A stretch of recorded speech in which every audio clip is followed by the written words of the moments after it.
너무 좋네. 여기가 좀 해야겠다. 여기 가면 되겠네.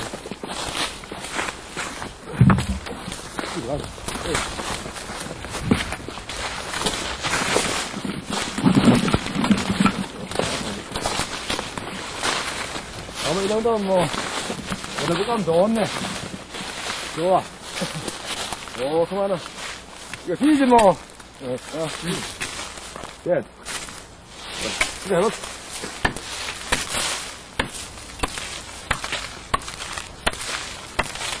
추분이 지나고 기온이 떨어지면 나무는 성장을 서서히 멈추면서 물기가 줄어든다. 나무는 아무 때나 비어서는 쓰지 못한다. 추분과 춘분 사이에 비어서 제재를 한 나무가 쓸모있다. 춘분이 지나면 나무에 물기가 올라 건조하는 기간에 자꾸 트집을 부리며 부풀리거나 벌어지게 된다. 따라서 벌목은 대부분 겨울에 하게 되는데 한옥의 목재로는 소나무를 제일로 친다. 그 중에서도 춘향목을 제일로 쳐서 궁궐 건축에는 춘향목을 많이 썼다.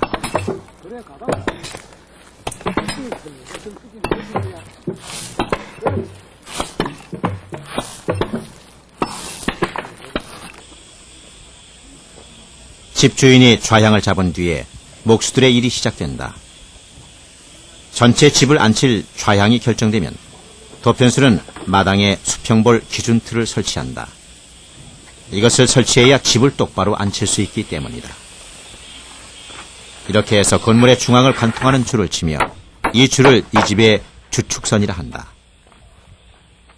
옛 목수들은 우선 큼직한 삼각형을 만들어 90도 각을 찾아내곤 했는데 이렇게 주 부축선을 치는 일을 청명본다고 했다.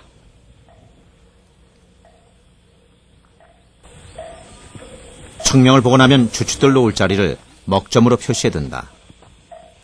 여기에 사용하는 자를 장척이라 해서 목수들이 만들어 쓰는데 아주 요긴한 자로 어떤 목수들은 이 장척이 부러지면 아예 이 집일을 아랫사람에게 맡기고 손을 떼는 사람도 있을 만큼 이 장척을 중요시하기도 했다. 목조 건축은 필요에 따라 기둥과 기둥 사이, 즉 간사리를 넓게도 하고 좁게도 하는데 간사리가 일정하지 않아도 도편수는 어김없이 계산한 대로 먹점을 찍어 나간다. 그런 일련의 작업들은 도편수의 주도하에 정밀하게 해나간다. 주추가 잘못 놓이면 나중에 모든 치수의 계산이 틀어지게 되고 목재의 치목이 틀려져 집을 그르치게 된다. 주춧돌 놓을 자리가 정해지면 이제 구덩이를 판다. 구덩이는 생땅이 나오도록 파야 하는데 생땅이 나오면 그 구덩이에 석비례를 넣는다.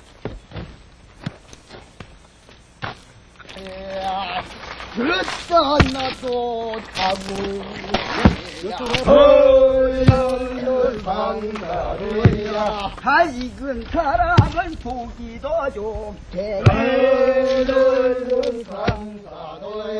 잡석을 밑에 놓고 달고지를 하여 바닥을 다지고 사마토를 넣어서 기초를 다지는 방법도 있다.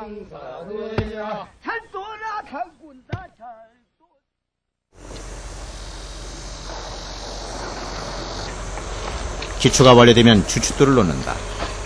주춧돌도 기둥에 맞추기 위해서 기준이 되는 십반을 해놓는다. 통상 주춧돌은 강돌은 안 쓰고 산돌을 쓴다. 왜냐하면 물속에 있는 돌은 죽은 돌이라 해서 안 쓴다.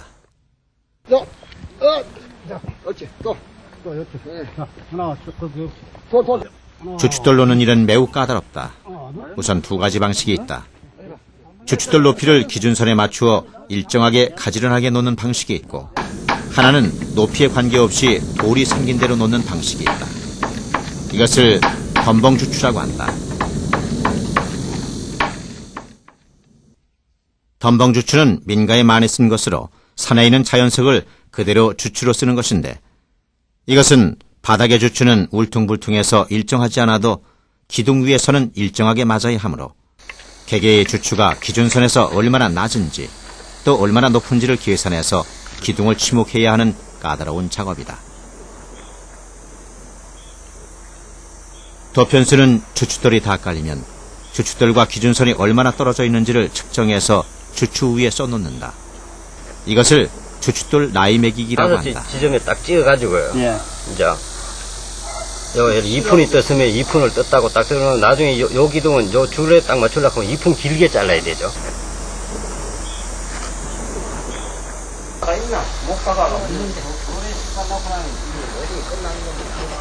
기둥을 깨끗이 다듬은 다음 주추 위에 올려 세워 1차적으로 기둥과 주추가 빈틈이 없도록 밀착되게 해야 한다. 그리고 기둥이 수직선상에 반듯하게 세워야 한다. 한 2치나 정도 밀어보세요.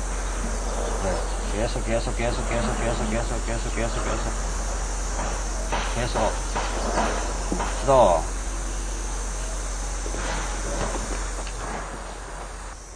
한 푼 땡기고. 밑에 주추가 평평하든 울퉁불퉁하든 기둥을 여기저기 구워가면서 동서남북 모든 면에서 보아도 기둥이 반듯해야 하기에 기둥의 4군데에서 추를 내려 수평을 보는 것이다. 이것을 다림 본다고 한다.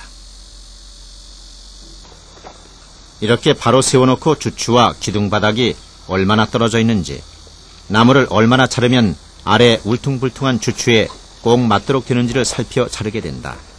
이것을 그랭이 뜬다고 한다.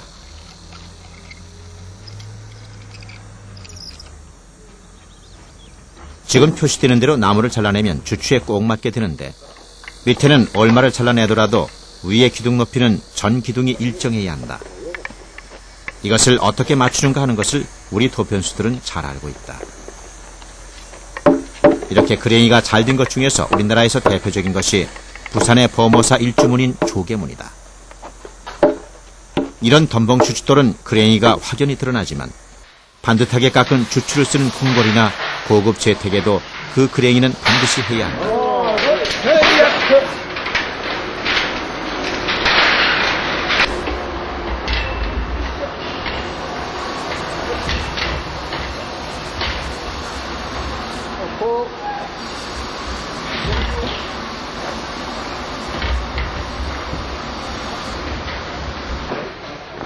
기둥 위에는 사괴라고 해서 사방에서 각종 부재들이 연결되어야 하므로 미리 짜이고 꽂히는 것을 다 만들어 놓았다.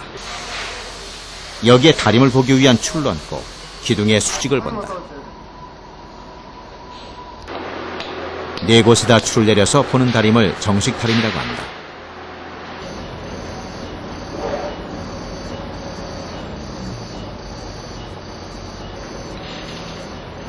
기둥을 세울 때 기둥 아래에는 소금과 수추를 넣는다.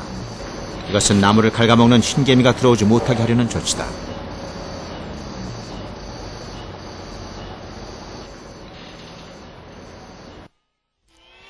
기둥을 세울 쯤에는 각종 부재들의 치목이 다 되어간다.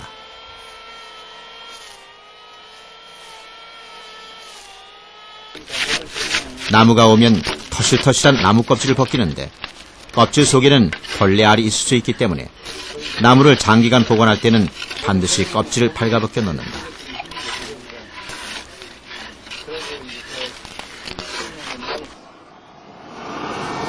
조선시대 홍만선이 지은 산림경제에도 나무를 베어서 불에 그을려야 벌레가 생기지 않는다고 하고 있다. 이렇게 그을은 후에는 청설가지로 문질러서 나무 속에서 비어져 나온 송진이 나무에 골고루 묻도록 한다. 이것은 나무 속에 있는 송진이 나와서 나무에 피막이 되게 하기도 하지만 역시 벌레에 대한 예방책이기도 하다.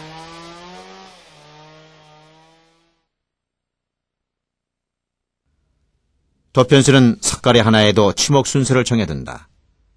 그냥 반듯하게 깎으면 될 것이 아닌가 하지만 그렇지 않다. 여기와 지금 이 선과 이 선 있잖아요. 그럼 석가래 이제 깎는 범위 내에서 이 크기를 이만큼 하고 싶어서 이제 양해를 놓는 거 아닙니까? 그러면 이 아래 위는 지금 치지 않는 건 말이죠. 여기에서 이 선을 먼저 양변을 치고 나서 높이는 아까 말씀드린 석가래가 약간 후이는 도 있어야 되고 이 반듯한 것도 있어야 되기 때문에 그것을 잡을 때 여기에서 잡는다는 게 아까 말씀드린 대로 여기서 이렇게 돌리게 되면은 이 석가래가 반듯하게 수직이지만 여기 위로다 이렇게 하게 되면 석가래가 위로 약간 후인다는 뜻이 되기 때문에 지금 이거 잡을 때는 양 가해부터 해놓고 나서 그 곡이라 그러죠. 그거 잡을 때 이제 조정하는 거예요. 양 아래는.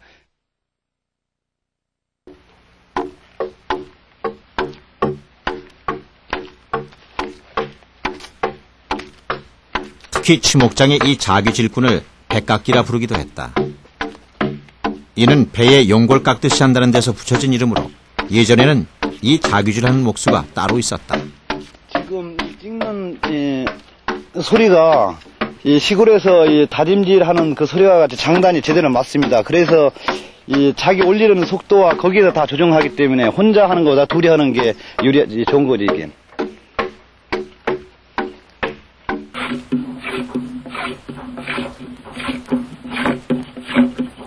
석걸이 하나만 해도 손이 여러 번 간다. 몇 번을 다듬어야 제 모양이 나온다.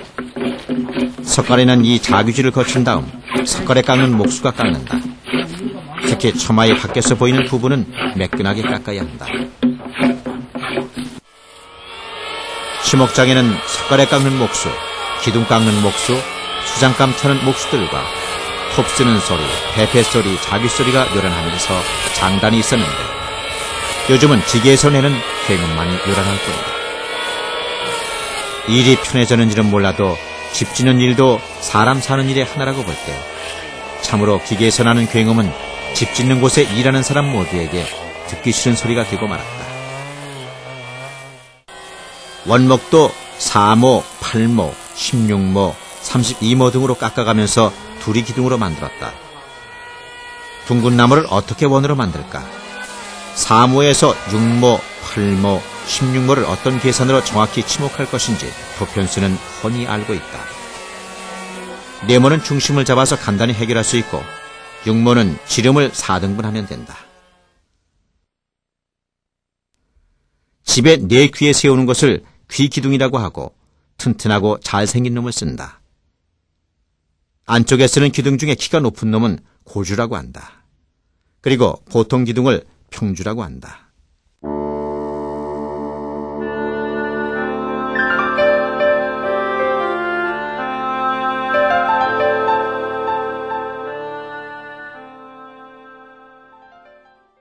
기둥머리에는 여러 가지 부재들이 결부되고 얹히곤 하는데 이런 것들이 흔들리지 않고 견고하게 짜일 수 있도록 기둥머리를 4갈래로 파놓은 것을 사괴라고 한다. 이 사괴에 먼저 보아지나 입공을 박는다. 보아지는 기둥 위에 얹히는 나무를 보다 안전하고 넓게 받치기 위해서 설치하는 것으로 단순하게 나무를 깎아서 쓰는 것도 있고 화려하게 장식하는 것도 있다. 궁궐에서는 화공이라 해서 앞머리를 꽃 모양으로 장식한 것을 말하고 초공은 당초 무늬를 새김한 것을 말한다. 보아지나 입공이나 기능은 같다. 기둥 있잖아요. 기둥을 벌어지는 거를 막아주기 위해서 여기 턱이 있기 때문에 이거를 박으면은 이 기둥이 벌어져 나가는 거를 막아준다고요.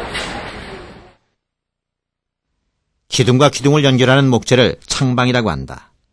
이것은 위에서 빼지 않는 한 빠지지 않는다. 이것은 주목장이라는 연결법으로 연결하기 때문에 기둥을 꼭 물고 있다. 도편수는 서로 물고 물리는 기둥과 창방의 연결 부분에서 실제로 창방 쪽을 조금 치수를 더 준다. 그러니 잘 들어가지 않는다. 그래서 입구 부분을 끌로 따준다. 이것을 문을 연다고 한다. 이것은 집을 다 짓고 난 뒤 수십 년이 흘러 나무가 말라도 서로 물린 곳이 헐거워지지 말라고 처음 박아 놓을 때 아주 빡빡하게 하기 위해서다. 그러니 잘 들어가지 않는다. 기둥머리에는 여러 가지 부재들이 연결되기 때문에 열십자로 4개를 터놓았다. 어찌 보면 약해 보이기도 하지만 이 부분은 엄청나게 많은 부재들을 다 받아들이고 나중에는 엄청난 지붕의 무게도 받는다.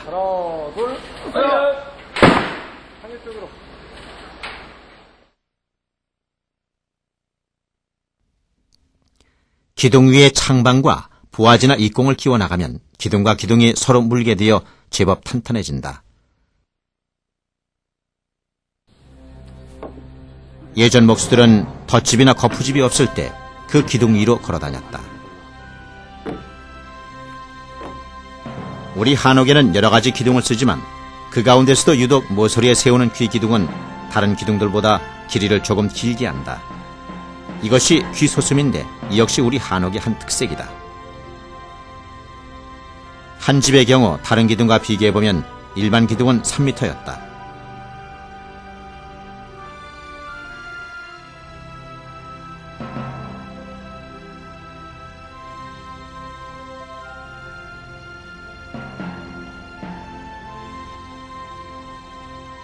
그러나 모서리의 귀 기둥은 3m 5cm가 나온다. 왜 이렇게 높여놓았을까? 이렇게 해놓지 않으면 지붕이 크고 넓게 보이기 때문에 양쪽의 지붕이 처져 보이게 된다. 이런 착시 현상을 교정하기 위한 기법이 바로 귀소스입니다. 가정집에서는 안 쓰는 곳도 있으나 큰 건물이나 궁궐에는 반드시 적용시키는 기법이다.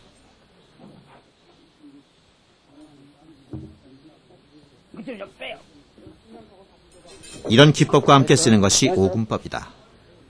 이것은 넓고 큰 지붕이 위에 있기 때문에 앞에서 보면 기둥이 양쪽으로 벌어져 보인다. 이것을 막기 위해서 제일 가에 있는 귀기둥을 안쪽으로 숙여 놓는다. 이런 기법은 이미 옛부터 있어 온 기법이다. 이렇게 함으로 해서 목재의 치수가 달라진다. 도편수는 이 기법에 대응해서 기둥을 높게 계산해야 하고 안오금이 적용되는 곳에는 다른 곳보다 짧게 부재를 치목해야 한다. 안오금법은 관아나 사찰 등 큰 건물에는 반드시 적용시켰으나 살림집도 작은 데는 안 쓰는 곳이 있었다.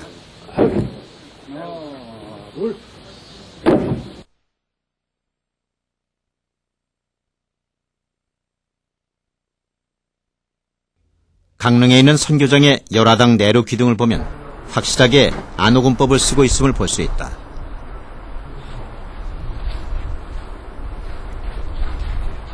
내로 기둥이 위로 갈수록 뒤쪽으로 숙어 있는 것이 확연히 보인다.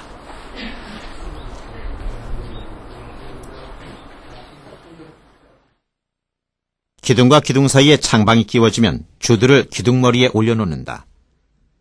기둥머리에 사갈턴 곳에는 보아지가 끼이고 양쪽에서 창방이 주먹장으로 꽉 끼어 있다. 이 위에 주두가 올라간다.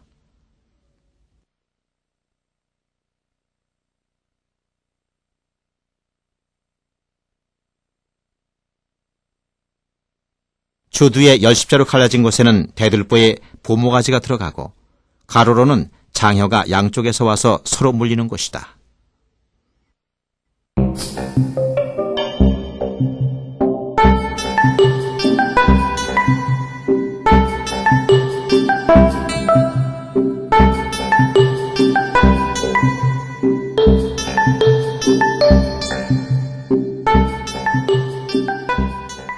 주들은 기둥마다 올려야 하므로 기둥 숫자대로 만들어야 한다.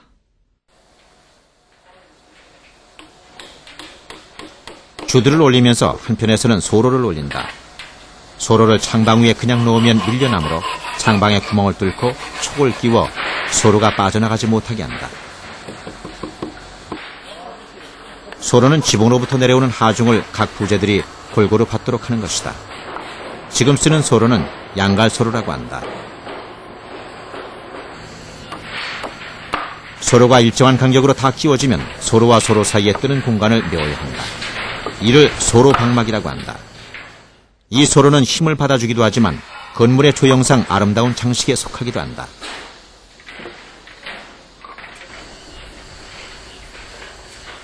소로와 소로 방막이가 다 끼워지면 그 다음 단계로 소로 위에 장혀를 올려야 한다. 장혀는 기둥과 기둥 사이의 길이와 같이 길다. 장혀 위에는 둥근 도리가 올라가므로 장혀의 윗부분은 오목하게 파놓았다. 장혀는 굴돌이 집에는 반드시 있어서 둥근 도리를 밑에서 받쳐준다. 둥근 도리가 꼭 끼이게 하기 위해서다.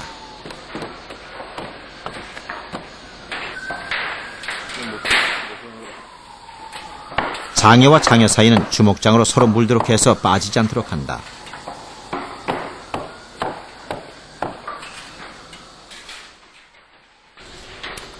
장여의 한쪽에는 보류라고 써있다. 이 장여가 휘기둥 위에 얹힐 때는 다른 장여와 열십자로 결구되기 때문에 그것을 따내야 하나 도편수는 따내지 말도록 보류라고 해야 된다. 가운데 기둥부터 하나하나씩 장여를 올려가면서 가쪽으로 나오기 때문에 미리 따놓으면 나중에는 안 맞을 수 있다. 그래서 이것은 따지 말고 보류시켜 두었다가 현장에서 결구해보고 그 위치를 잡아서 따내는 것이다. 그러나 지금 보는 것과 같이 미리 치목할 때 잡아둔 위치가 그대로 맞아떨어진다. 이것이 바로 유능한 도편수인 것이다. 입공을 해서 입공이 닫아주니까 이걸 닫을 짝을 만들고 이놈은 엎을 짝을 만들자고. 그래요? 이렇게 우선 이렇게 놔두고 은행에 돈이지. 여기 거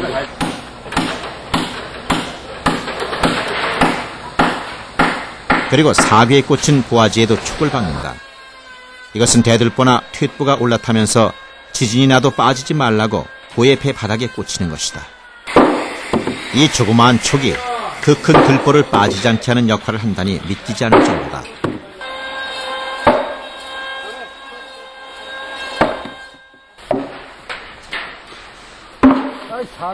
툇기둥의 몸통 중간에 옆으로 짧게 걸리는 퇴량이라는 것도 엄청난 덩치에 비해 두 가닥 촉에 의해 그 큰 몸통이 빠지지 않고 걸려있다.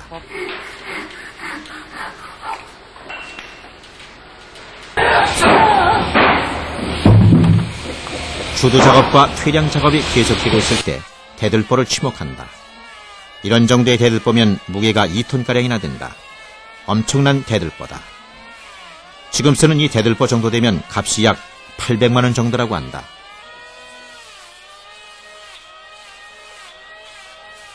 도편수는 대들보 목을 얼마만큼 따내야 할지 표시를 한다. 설계도를 보지도 않고 기본적으로 장효가 들어가고 주두에 꽂히는 폭만큼을 표시한다.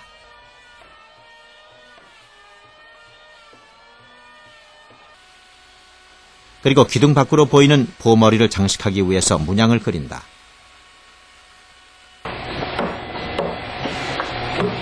대들보의 두께가 한자 9인데 보 목 부분은 조금만 남기고 다 따낸다.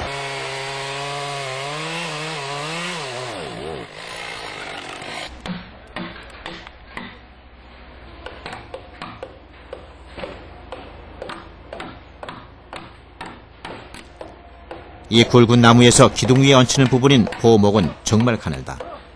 이렇게 가늘어서 부러지지 않을까 하고 모르는 사람들이 걱정을 한다. 그러나 대들보는 보목의 힘으로 지붕의 하중을 받는 것이 아니라 대들보의 어깨인 주두에 걸리는 부분에서 하중의 많은 부분을 받기에 무리가 없는 것이다.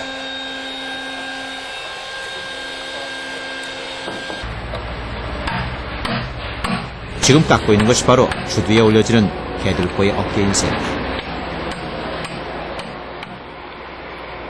그만큼 걸리는 게 아니라 여기가 지금 주두가 받아주거든요. 주두가 받아주고요. 네. 기둥 위에 주두가 받아주기 때문에 이거는 본목은 등에 이게 가늘다고 해서 힘적에 부담이 가질 않아요. 결국 여기서 무게를 받는 주두 전체가 다 받아주는 거예요. 기둥하고. 주도 자체가 내려앉는다든지 부서지지 않는 그렇지는 않죠.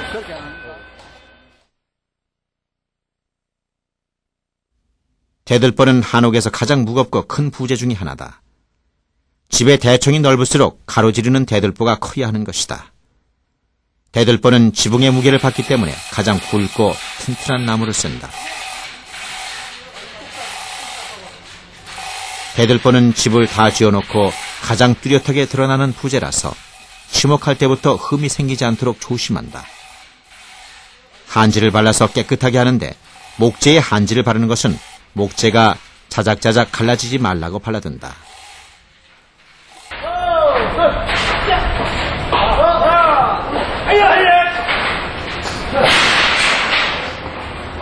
특히 봄이나 여름에 나무를 벨 경우에는 더욱이 한지를 발라둔다고 한다.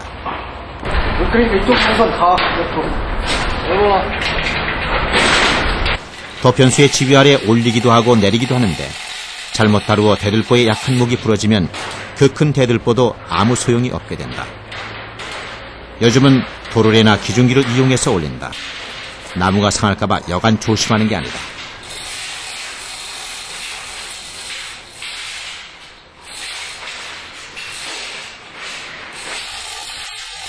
대들보의 한쪽이 고주나 툇기둥에 걸리는 것은 보머리에 당초문을 조각하지 않고 툇보처럼 기둥 옆에 끼어 촉으로 고정시키게 된다. 그대로 놨다가 한 번 더 떠갖고 올려놓게. 빼지 말고 그냥 놔둬. 내려. 여기다 올려놓으면 안. 됐어. 그것도 이제 깔깔이고 씻어갖고 빼기라고.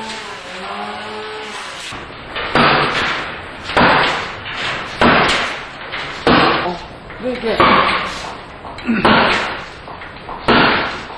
여자 이걸.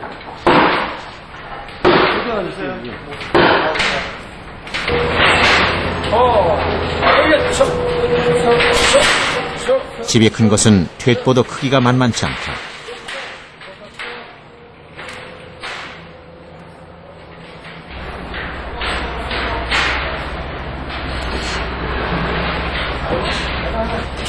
나! 같이 해야 돼. 먹었어? 같이. 이쪽은 됐고, 이쪽은. 대들보의 몸통은 큰 데 비해 보머리가 달린 목 부분은 아주 가늘게 돼 있어 보는 이로 하여금 불안하게 한다. 그러나 목수들은 그렇지 않다고 한다. 보머리 부러지는 것보다 대들보 몸통 부러지는 것이 더 염려된다고 한다. 주인은 대들보 모가지 부러질까 울고 목수는 대들보 몸통 부러질까 운다는 말이 있다. 나중에 보면 알 수 있지만 이 집의 하중이 대들보에 걸리게 된다.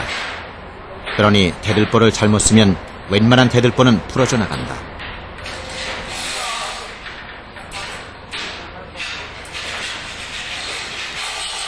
대들보가 기둥마다 다 올라가면 집은 가로 세로로 완벽하게 물리게 된다.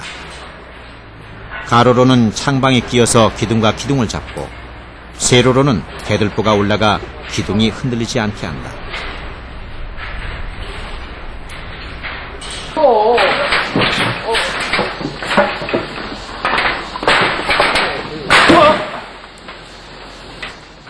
이렇게 대들보를 다 올린 후에는 도리를 올려야 한다. 도리는 지붕에 석가래가 걸쳐지는 곳으로 지붕의 무게를 많이 받는 부재다.